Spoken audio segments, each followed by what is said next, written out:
Praise the lord. హల్లెలూయా. దేవునికి స్తోత్రము కలుగును గాక. తిరిగి సాయంకాల వేళలో ప్రభు సన్నిధిలో ఆయనను స్తుతించుటకు, ఆరాధించుటకు, ఆయనతో సహవాసము సన్నిధిలో గడపటానికి అనుగ్రహించిన సమయాన్ని బట్టి దేవాతి దేవునికి వందనాలు తెలియచేస్తున్నాను. ప్రార్థన చేసుకుందాం. తలలో వంచుకొని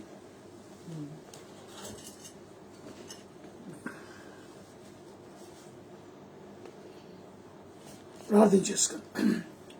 మహాపరిశుద్ధుడైన ప్రేమ కలిగిన తండ్రి, కృపామయుడా, దయగల ప్రభువా, మీకు వందనాలు. 5వ మాసంలో చక్కగా మమ్మల్ని ప్రవేశపెట్టి సాయంకాల వేళలో నీ పాదాల చెంతకు మమ్మల్ని నడిపించినందుకు వందనాలు. ప్రత్యేకంగా మాలో ఏకాగ్రతను దయచేయండి. ఉదయం మొదలుకొని సాయంకాలం వరకు ప్రభా ఎన్నో పనిపాట్లో మీరు తోడుగా ఉన్నారు. కొన్ని నిమిషములు నీ సన్నిధిలో కూర్చొని నేను స్తుతించి ఆరాధించి నీ మాటలు విని ఆత్మీయంగా బలపడటకు సహాయాన్ని కృపణ దయచేయండి. కూడి వచ్చిన కుటుంబ సభ్యులను బట్టి ప్రభు, మరి లైవ్లో పాలు పంపులు పొందుతున్న బిడ్డలను బట్టి ప్రత్యేకంగా మీ సన్నిధిలో వారిని ఎత్తి పట్టుకోనండి. కొన్ని నిమిషాలే ప్రభు నీతో గడుపుతుండగా మాతో ఏకాగ్రతను దయచేయండి. వినగల చెవులు, గ్రహించగల మనసు, స్తుతించగల పెదవులు దయచేయగలరని, మాట్లాడేది నేను కాదు నాలో నీ పరిశుద్ధాత్మ నుంచి మాట్లాడుటకు సహాయాన్ని దయచేయగలరని యేసు నామములో అడిగి వేడుకుంటున్నాను తండ్రి, ఆమేన్. ఒక పాట పాడుకుందాం.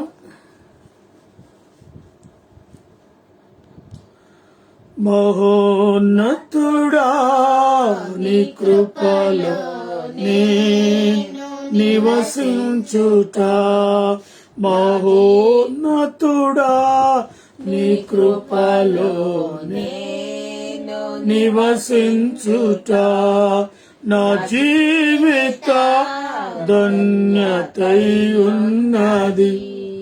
మహోన్నతుడా నీ కృపలో నేను నివసించుట, మహోన్నతుడా నీ కృపలో నేను నివసించుట, నా జీవిత ధన్యతై ఉన్నది.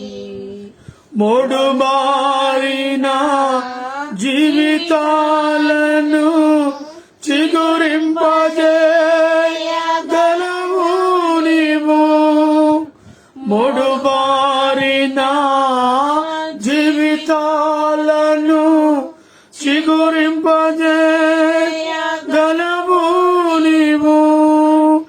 మారానుభవం మధురముగా, మారానుభవం మధురముగా మార్చగలవు నీవు, మహోన్నతుడా నీ కృపలో నేను నివసించుట, నా జీవిత ధన్యతై ఉన్నది. మహోన్నతుడా నీ కృపలో నేను నివసించుట, మహోన్నతుడా నీ కృపలో నేను నివసించుట, నా జీవిత ధన్యతై ఉన్నది.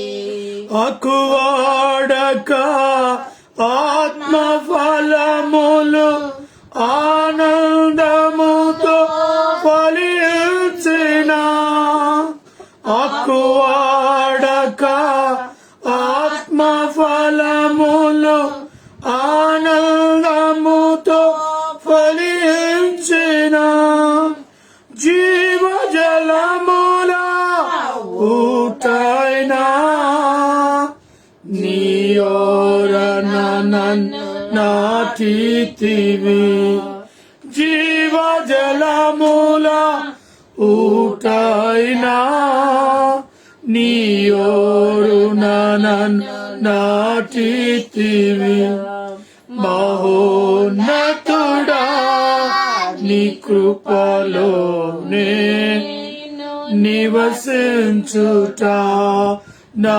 జీవిత ధన్యతయున్నది. మహోన్నతుడా నీ కృపలోనే నివసించుట, మహోన్నతుడా నీ కృపలోనే నివసించుట నా జీవిత ధన్యతయున్నది. వాడబారని స్వాస్థ్యము నాకై పరమందు దాచి ఉంచినవా. వాడబారని స్వాస్థ్యము నాకై పరమందు దాచి ఉంచినవా. వాగ్దాన ఫలము అనుభవించు నీ కృపతో నన్ను నిలిపితివా. వాగ్దాన ఫలము అనుభవింప నీ కృపతో నన్ను పిలిచితివా. మహోన్నతుడా నీ కృపలోనే నివసించుట నా జీవిత ధన్యతయున్నది. మహోన్నతుడా నీ కృపలోనే నివసించుట, మహోన్నతుడా నీ కృపలోనే నివసించుట నా జీవిత ధన్యతయున్నది. నా జీవిత ధన్యతయున్నది. హల్లెలూయా. దేవునికి స్తోత్రము కలుగునుగాక. కొన్ని మాటలు దేవుని ఆదరణ మాటల్లోకి వెళ్దాం. మంచి పేరు పొందాలంటే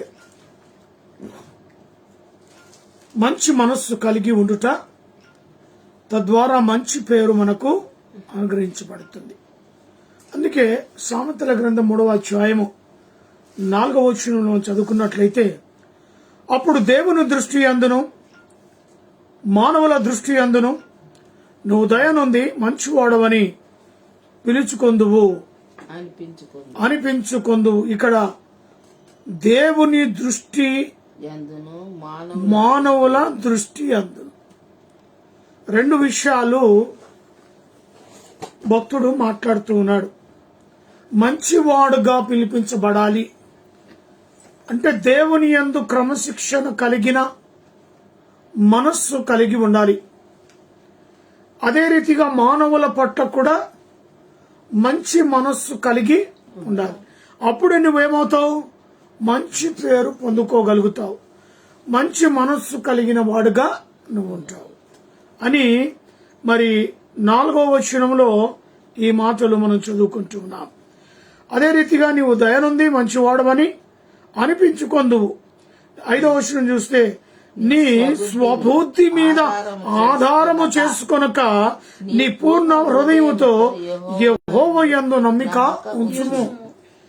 చాలా మట్టుకు మన కార్యక్రమాలన్నీ కూడా మన స్వబుద్ధి మీదనే ఆధారపరుచుకొని ముందుకు కొనసాగుతూ ఉన్నాం. తద్వారా ఆ స్వబుద్ధి మనని ఎదగకుండా చేస్తూ ఉంటుంది. మన స్వబుద్ధి బట్టి మనము ఎదుగుదలలో ఉండలేకపోతూ ఉంటాం. అది మనము దేవుని యందు అడగకుండానే మనము సొంత నిర్ణయం తీసుకుంటాం కాబట్టి, స్వబుద్ధి మీద ఆధారపడి ఉంటాం కాబట్టి దానిలో ఎదుగుదల ఉండదు.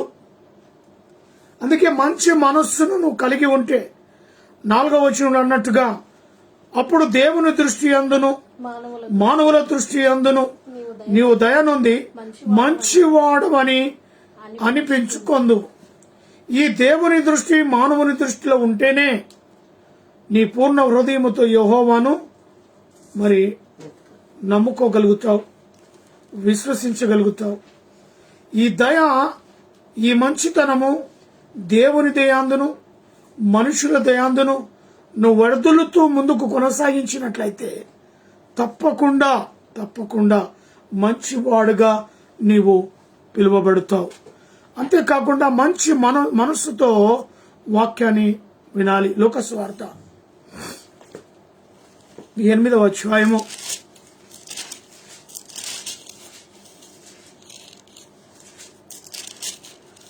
8వ అధ్యాయము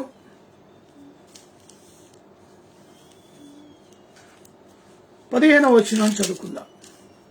మంచి నేల నుండి విత్తనమును పోలిన వాడెవడనగా యోగ్యమైన మంచి మనస్సుతో వాక్యాన్ని విని దానిని అవలంబించి ఓపికతో ఫలించువారు. మంచి మనస్సు ఎవరు? వాళ్ళు ఎటువంటి వారు? వాళ్ళు ఏమవుతారు? మంచి మనస్సుతో వాక్యాన్ని వింటారట. దేవుని వాక్యాన్ని పెడచెవిన పెట్టరు. మంచి మనస్సుతో వాక్యాన్ని విని దినదినము దాని యందు అభివృద్ధిలోనికి రావటానికి ప్రయత్నిస్తారు. వారు ఎవరు? మంచి పేరు పొందాలి అంటే, మంచి మనస్సు కలిగి ఉండాలి అంటే వీరు మంచి మనస్సుతో వాక్యాన్ని వినాలి. అందుకే 15వ వచనం చెప్తుంది కదా, మంచి నేల నుండి విత్తనమును పోలిన వారెవరనగా, ఆ మంచి విత్తనమును పోలిన వారెవరనగా యోగ్యమైన మంచి మనస్సుతో యోగ్యమైన మనస్సు ఉండాలి. వాక్యాన్ని అంగీకరించే మనస్సు ఉండాలి. వాక్యాన్ని వినగల మనస్సు ఉండాలి. ఆ యోగ్యానికి పాత్రుడుగా నువ్వు నిలబడాలి. ఇంత అద్భుతమైన దేవుని వాక్యాన్ని విని అదృష్టం, ఆ యోగ్యత దేవుడు నాకు ఇచ్చాడు అనే భావము నువ్వు కలిగి ఉన్నప్పుడే వాక్యాన్ని వినగలుగుతావు. అందుకే మంచి మనస్సుతో వాక్యాన్ని విని దానిని అవలంబించి ఓపికతో ఫలిస్తావు. దానితో ఏం చేస్తావంట? అవలంబిస్తావు.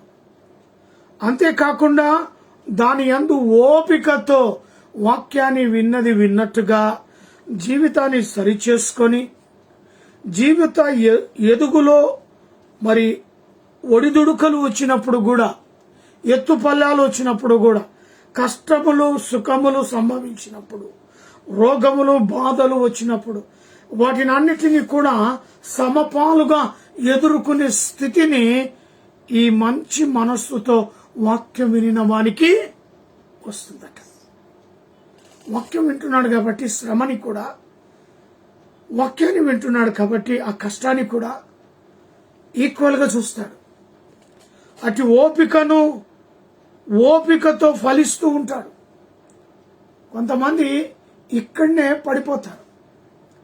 నాకే రావాలా, నన్నే పట్టి పీడించాలా, నాకే ఇన్ని శ్రమలా, నేనే అనుభవించాలా అని వారికి వారు ప్రశ్నలు వేసుకుంటూ ఈ ఓపికతో ఫలించాల్సిన వాళ్ళు తమ్మును తాము అణచివేసుకుంటూ ఉంటారు.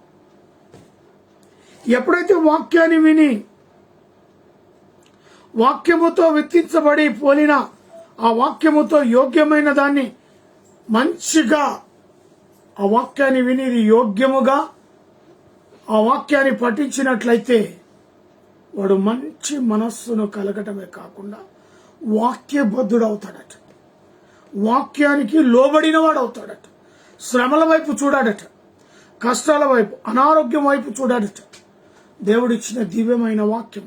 అందుకే భక్తుడు కీర్తనకారుడు అంటాడు, నీ వాక్యమే నా పాదములకు 119వ కీర్తనలో చాలా చక్కటి మాట. ఆయన వాక్యమే మన పాదములకు దీపం. అది మనల్ని త్రోవలో నడిపిస్తుంది. శ్రమలనే తోవలో, కష్టాలని తోవలో, ఇరుకులని తోవలో, ఇబ్బందులనే తోవలో ఆ వాక్యము దీపముగా ఆ శ్రమల గుండగా మనల్ని నడిపిస్తుంది. దేవునికి స్తోత్రము కలుగునుగాక. మూడవది గమనిద్దాం, సాత్వికమైన మనస్సు. ఎలాంటి మనస్సు అంటే సాత్వికమైన మనస్సు. గలతీలకు రాస్తున్న పత్రిక 4వ అధ్యాయం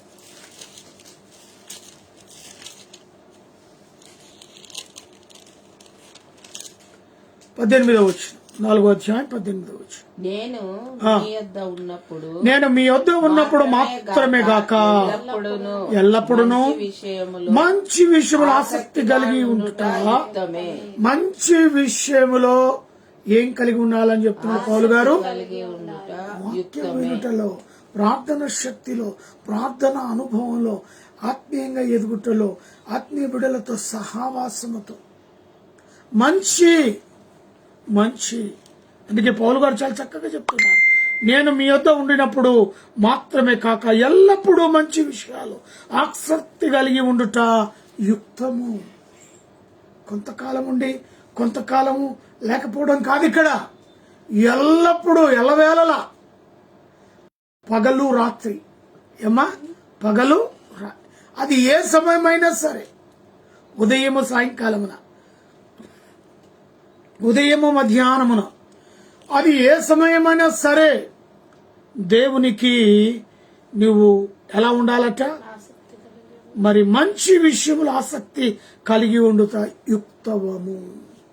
వాక్యమందు శ్రద్ధ కలిగి, వాక్యమందు పట్టుదల కలిగి, ప్రార్థన యందు పట్టుదల కలిగి. అందుకంటున్నాడు ఇక్కడ, నేను మీ యొద్ద ఉన్నప్పుడు మాత్రమే కాక ఎల్లప్పుడూ మంచి విషయాలు, ఎల్లప్పుడూ అన్ని వేళల్లో ఆసక్తి అనేది తనలో ఉన్నది.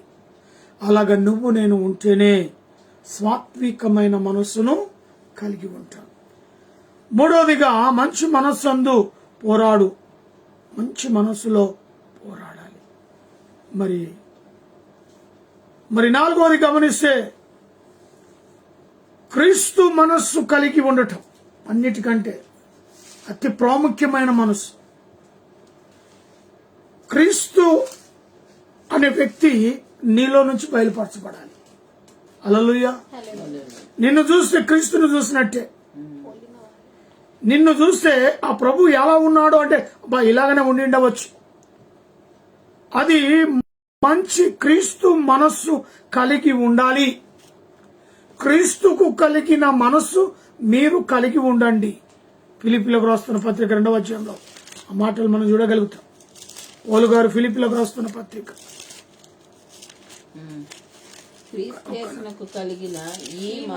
క్రీస్తు యేసునకు కలిగిన ఈ మనస్సు మీరును కలిగి, ఎవరు కలిగి ఉండాలట? మీరును. వాక్యము ఎవరైతే మంచి మనస్సుతో వినాలని, వాక్యానుసారమైన జీవితాల్లో నడవాలని, వాక్యానుసారమైన పట్టుదలతో ముందుకు కొనసాగాలని ఎవరైతే మంచి పేరు పొందాలి అనుకుంటున్నారో అటువంటి వారంట పౌలు గారు చెప్తున్నారు. మరి ఫిలిప్పీలకు రాస్తున్న పత్రిక 2వ అధ్యాయంలో 5వ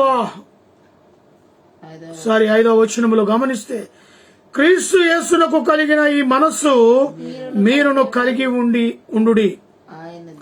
ఆయన దేవుని స్వరూపము కలిగిన వాడయ్యుండి. ఇప్పుడు నువ్వు ఎవరి స్వరూపము కలిగి ఉండాలి? ప్రభు అయిన యేసు స్వరూపము కలిగి ఉండాలి. ఆయన ఎవరి స్వరూపము కలిగి ఉన్నాడు? తండ్రి అయిన దేవుని పోలిక. నీవు క్రీస్తు అయిన పోలిక. ఇదే కదా. నిన్ను చూస్తే ఎవరిని చూసినట్టుగా ఉండాలి? క్రీస్తును చూసినట్టుగా ఉండాలి. క్రీస్తు మాటలు కొన్ని నిమిషములు నీతో మాట్లాడినప్పుడు, కొన్ని నిమిషములు నీ సన్నిధిలో నిన్ను పలకరించినప్పుడు, నీ మాటల్లో, నీ శాస్త్రాల్లో, నీ ప్రవర్తనలో అవతల వ్యక్తి ఎవరిని చూడాలి? క్రీస్తును చూడాలి. ఎందుకంటే ఇక్కడ అంటున్నాడు, ఆయన దేవుని స్వరూపము కలిగిన వాడై ఉండి దేవునితో సమానముగా ఉండుట విడిచిపెట్టని భాగ్యమని ఎంచుకొనలేదు, కానీ మనుష్యుల పోలికగా పుట్టి దాసుని స్వరూపము ధరించుకొని తన్ను తాను రిక్తునిగా చేసుకొనేను. అలాగనే క్రీస్తులా ఉండటానికి ప్రతి స్త్రీ గాని పురుషుడు గాని రిక్తునిగా మార్చుకోవాలి. హల్లెలూయా. ప్రభువైన యేసు తండ్రిలా ఉండటానికి వృత్తునిగా తన్ను తాను ఎలా మలుచుకున్నాడో ఆ యొక్క మలుపు, ఆ మంచి పేరు పొందాలి. క్రీస్తు ప్రేమ కలిగిన వారై ఆ పేరును నువ్వు పొందాలి అంటే ఈ క్రీస్తుకు కలిగిన మనస్సు నువ్వు నేను కలిగి ఉండాలి. ఇంకా అంతేకాకుండా ఇంకేమంటాడు 8వ వచనంలో 7వ వచనంలో, దాసుని స్వరూపము ధరించుకొని తన్ను తాను రిత్తునిగా చేసుకొని మరియు ఆయన ఆకారమందు మనుషుడిగా కనబడి మరణము పొందునంతగా, అనగా శిలువ మరణము పొందునంతగా విధేయత చూపిన వాడై తన్ను తాను తగ్గించుకోలే. దేవునికి స్తోత్రం. ఈ గుణాలు కావాలి, ఈ అలవాట్లు కావాలి, ఈ మంచి పేరు, ఈ మంచి మనస్సు, ఈ మనస్సు సాత్వికమైన మంచి మనస్సుతో, మంచి బంధముతో, మంచి మరి క్రీస్తు ప్రేమతో, ఇలాంటి క్రీస్తు ప్రేమను కలిగి ఉండాలి. అది క్రీస్తు కోరుతున్నాడు. ఇలా కనబడాలి నా బిడ్డలు, కుమార్తె అయినా సరే కుమారుడైనా సరే ఈ విధంగా కనబడాలని ఆయన కోరుతున్నాడు. 9వ వచనం, అందుచేతను పరలోకమందున్న వారిలోను గాని భూమి మీద ఉన్న వారిలో గాని భూమి క్రింద ఉన్న వారిలో గాని ప్రతి వాని మోకాలు యేసు నామములో వంగునట్లును ప్రతి వాని నాలుకయు తండ్రి అయిన దేవుని మహిమపరచుటయు యేసు క్రీస్తు ప్రభు అని ఒప్పుకొనున్నట్లు దేవుడు ఆయనను అధికముగా హెచ్చించి ప్రతి నామమును పైనామము ఆయనను అనుగ్రహించి. ఇది సువార్త, ఇది నమ్మకం, ఇది ఆయన మంచి పేరు పొందుకోవటం, ఇది ఆయన ఇచ్చిన మంచి మనస్సు. ఇది కావాలి మనకి. పౌలు గారు ఇదే చెప్తున్నాడు. ఇలాగ జీవించండి, ఇలాగ మీరు నడవండి. చాలా సులువు ఇది. నేనున్నానుగా, మీరు కూడా నడవండి. ఈ మనస్సు తండ్రి అయిన దేవుడి నుంచి నేను పొందుకున్నాను. ప్రియమైన నా బిడ్డలారా, మీరు నా యందు మీరు పొందుకోండి. అందుకే క్రీస్తుకు కలిగిన ఈ మనస్సు మీరును కలిగి ఉండుడి. అది సులువే, పెద్ద కష్టమేం కాదు. అదే ఆయన మనకు బోధిస్తాడు, నేర్పుతాడు. ప్రార్థన అనుభవంతో నువ్వు ప్రయాణించినట్టయితే అది నీకు సులువే, కష్టం అనేది ఉండదు. యేసులా నడవాలా, యేసులా ప్రవర్తించాలా, యేసులా ప్రేమించాలా, కష్టమేం కాదు అని చూపిస్తాడు. దాన్ని సులువుగా మలుస్తాడు. ఆ మనసు నీలో లేకపోయినా నువ్వు అడిగినటువంటి మనసును ధారాళంగా నీకు ఇస్తాడు. అవతల వ్యక్తి అంటాడు, మొన్నటి వరకు భయంకరమైన కోపిష్టి, మొన్నటి వరకు ఎవరిని నమ్మనివాడు, మొన్నటి వరకు ఎవరిని లెక్క చేయనివాడు, ఏంది హఠాత్తుగా ఈ మనిషిలో గల మార్పు, ఈ స్త్రీలో గల మార్పు ఏమిటి? అలాంటి అద్భుతమైన కార్యాలు చేయడానికే సమర్థుడైన దేవుడే తండ్రి అయిన దేవుని కుమారునిగా మనల్ని ఈ లోకానికి పంపించిన క్రీస్తు. అందుకే ఆయన ఏమంటున్నాడు ఇక్కడ, యేసు క్రీస్తు ప్రభు అని ఒప్పుకొనున్నట్లు దేవుని ఆయనను అధికముగా హెచ్చించి ప్రతి నామమునకు పైనామముగా ఆయనను నిలబెట్టిండు, ఆయననిచ్చాడు. ప్రతి మోకాలు యేసు నామములో వంగాలి, ప్రతి నాలుక ఆయనను పొగడాలి. అది మన బాధ్యత. నీ కొరకు నా కొరకే కదా కార్చిండు రక్తం, నీ కొరకే నా కొరకే కదా యవ్వన కాల జీవితం కల్వరి సిలువలో పెట్టాడు. నీ కొరకు నా కొరకే కదా శరీరంలో రక్తం అంతా ధారాళముగా ఆ రక్తములో నీ పాపాలు క్షమించుకో, నా పాపాలు క్షమి. ఆ వేళ ఆయన కట్టాడు కాబట్టి తండ్రి అయిన దేవుడు అంటాడు, పరలోకమందున్న వారిలో గాని భూమి మీద ఉన్న వారిలో గాని భూమి కింద ఉన్న వారిలో గాని ప్రతి వాని మోకాళ్ళు యేసు నామములో వంగునట్లును ఇది సరిపోదా? మన కొరకు ఎంతగా ఎంతగా ఆయన తన ప్రాణాన్ని పెట్టడానికి సహితం. అందుకే ఆయన అంటాడు ఇక్కడ 6వ వచనంలో, ఆయన దేవుని స్వరూపమందు కలిగిన వాడై ఉండి దేవునితో సమానంగా ఉండుట విడిచిపెట్టని భాగ్యమని ఎంచుకోలేదు. కానీ మనుష్యుల పోలికగా పుట్టి దాసుని స్వరూపము ధరించుకొనిన తన్ను తానే వృత్తునిగా చేసుకున్నాడు. ఎంత గొప్ప మనసు అండి ప్రభు అయిన యేసుది. ఆ గొప్ప మనసును నువ్వు కలిగి ఉండాలి అంటే ఎంత గొప్ప మనసు నీలోకి రావాలి, ఎంత మంచి పేరును పొందుకోవాలి. అందుకే ప్రియమైన దేవుని బిడ్డలారా, ప్రతి మోకాలు యేసు నామములో ఉండాల్సింది. ప్రతి నాలుక యేసు క్రీస్తును దేవుడని ఒప్పుకొనవలసిందే. అలాంటి కుమారుడైన క్రీస్తును మనకు దేవుడు, తండ్రి అయిన దేవుడు అనుగ్రహించాడు. ఎవరి ద్వారా పరలోకానికి చేర్చబడం? కుమారుని ద్వారానే. అందుకే ఆ మంచి మనస్సును కలిగి ఉండాలి అని పదే పదే పదే పదే క్రీస్తుకు కలిగిన మనస్సును నీవు కలిగి ఉండాలని పౌలు గారు హెచ్చరిస్తున్నాడు. తప్పులను క్షమించమని అడుగు. ఆ మనస్సు లేకపోతే దేవుణ్ణి అడుగు, అది ధారాళంగా ఇస్తాడు. ఎవరికి ఎంత ఇవ్వాలో, ఎంత అవసరమో ఆయనకు తెలుసు. నువ్వు నోరు విప్పి అడిగితే చాలు, నీకు ధారాళముగా.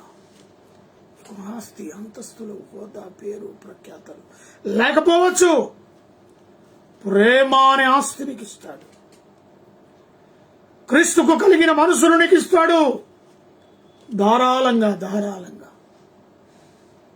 తనులాగానే తన మనసును నీకు ఇస్తాడు. ప్రతివాని నాలిక తండ్రి అని దేవుని మహిమపరచబడాలి. ప్రతి నాలుక ఆ క్రీస్తును మహిమపరచబడాలి. యేసు క్రీస్తు ప్రభు అని ఒప్పుకొనున్నట్లు దేవుడు ఆయనను అధికముగా హెచ్చించాడు. ఒప్పుకోకపోతే ఆడు మూర్ఖుడే. ఒప్పుకుంటే ఉన్నతమైన నామానికి వారసుడైనట్టే. హల్లెలూయా. అందుకే క్రీస్తు యొక్క వివరణ, మంచి పేరు పొందాలి అంటే యేసు క్రీస్తుకు కలిగిన మనస్సు మీరును కలిగి ఉండండి. ప్రార్థన చేసుకుందాం. ప్రేమ నమ్మకము గల ప్రియ నా పరలోకపు తండ్రి, ఇంతవరకు ఇచ్చిన దివ్యమైన వాక్యాన్ని బట్టి వందనాలు. మంచి మనస్సు రావాలి అంటే క్రీస్తుకు కలిగిన మనస్సే మేము ధరింపుకోవాలి. ఎన్ని కష్టాలు ఒడిదొడుకులు వచ్చినప్పటికీ కూడా దానిలో మేము శక్తిగా, ప్రార్థన శక్తిగా, వాక్యం శక్తిగా మేము నిలబడడానికి ఆ మంచి మనస్సును మాకు అనుగ్రహించినట్టయితే మంచి మార్గంలో మేము నడుస్తాం, మంచి తీర్మానాలే తీసుకుంటాం. ఆ మంచి అనేది మేము పట్టుదలతో నీ సన్నిధిలో మేము కనబడతాం. ఆ క్రీస్తుకు కలిగిన మంచి మనస్సునే మేము వస్త్రాధారణలుగా వేసుకుంటాం. అది ఉచితముగా మీరు ఇస్తారు. అది పొందుకునే బిడ్డలుగా మమ్మల్ని మీరు తయారు చేస్తున్నందుకు వందనాలు. విత్తబడిన వాక్యం ప్రతి హృదయంలో నీరు కట్టి ఫలింపచేయండి. వాక్యానుసారమైన జీవితాలు జీవించటకు సహాయాన్ని దయచేయండి.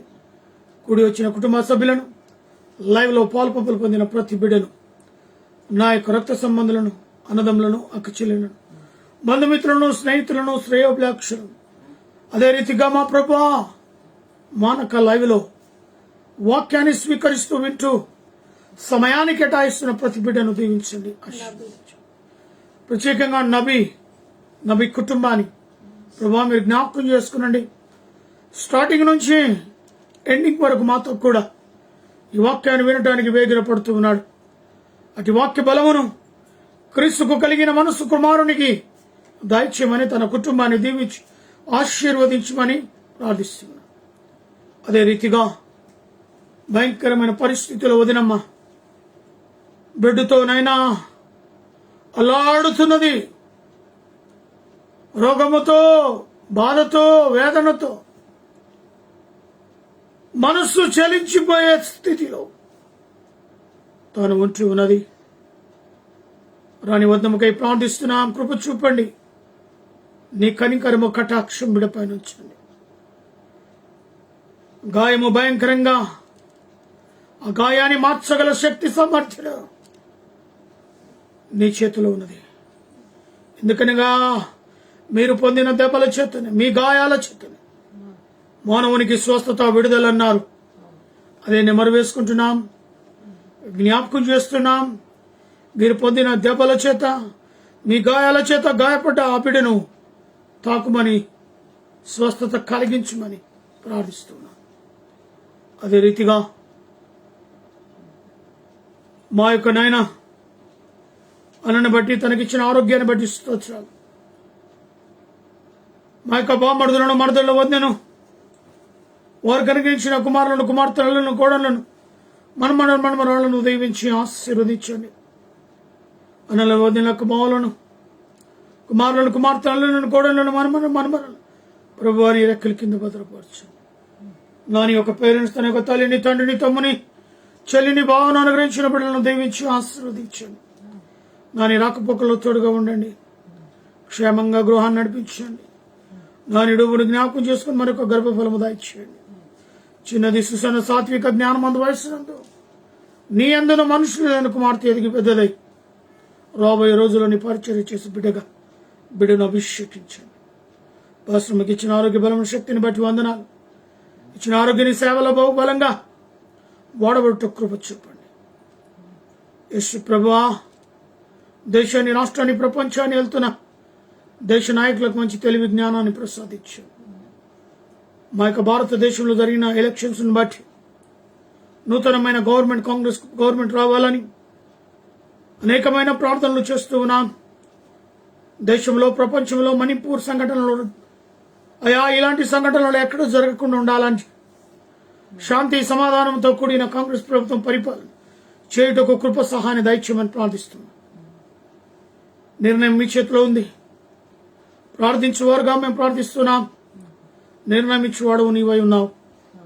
నీ చేతికి అయా మా ప్రార్థన అంగీకర కలుగునుగా కానీ ప్రార్థిస్తున్నాం.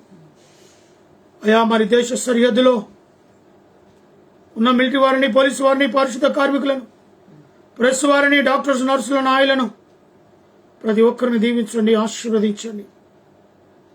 అదే రీతిగా రోగంతో బాధపడి హాస్పిటల్లో ఎవరో వస్తారు, బాగు చేస్తారని స్వస్థత ఎదురు చూస్తున్న బిడ్డలను స్వస్థపరచండి.